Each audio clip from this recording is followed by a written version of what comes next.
Pinagpesta ng mga marites at intriga ang reaksyon ni Jericho Rosales sa bagong post ni Catherine Bernardo. Sa kanyang Instagram, nag-post si Catherine ng isang photo collage kasama ang kanyang fur baby.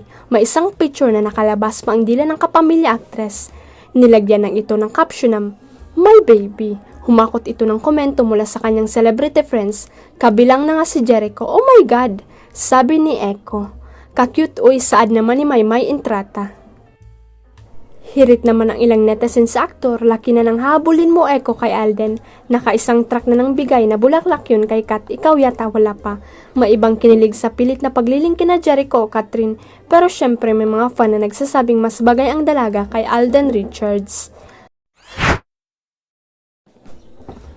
Nakukulitan na ang kapamilya actor-singer na si Darren sa mga taong nagpupumilit na may relasyon na sila ni Cassie Legaspi. Marami kasi ang naniniwala at nagsasabing matagal lang magjowa si Cassie at Darren. Itinatago lang daw ng FFA ito ang katotohanan para iwas intriga. Pero sa isang panayam muling ipinagdiinan ni Darren na wala siyang girlfriend at wala silang relasyon ng kapuso actress at host na si Cassie.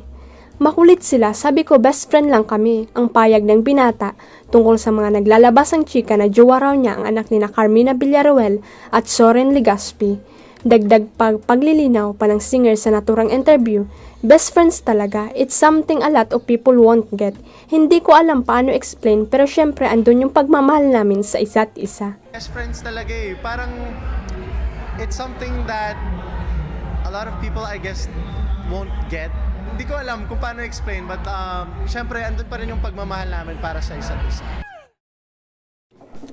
Sa tanong kung posible bang mauwi sa isang seryosong relationship ang friendship nila ni Cassie, no, not right now naman. Samantala, nagulat at natuwa naman si Darren nang maging isa sa top trending topics sa X or dating Twitter ang pangalan nila ni Jillian Ward nang magkasama sila sa unang pag-ere ng It's Showtime sa GMA7 last Saturday.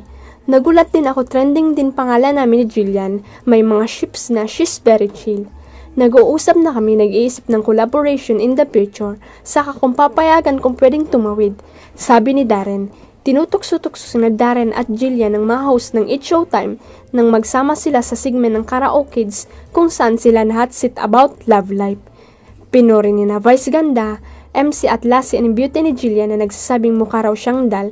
Sabi pa ni Vice na bagay daw ang dalawa. Nagulat din ako kasi trending yung pangalan namin ni Jillian. May mga ships na she's very chill. Nag-uusap na kami, nag-iisip ng collaboration in the future. Tsaka kung papayagan, pwedeng tumawid. Huwag kalimutang i-click ang subscribe button at i-ring ang notification bell para sa latest at legit chika updates.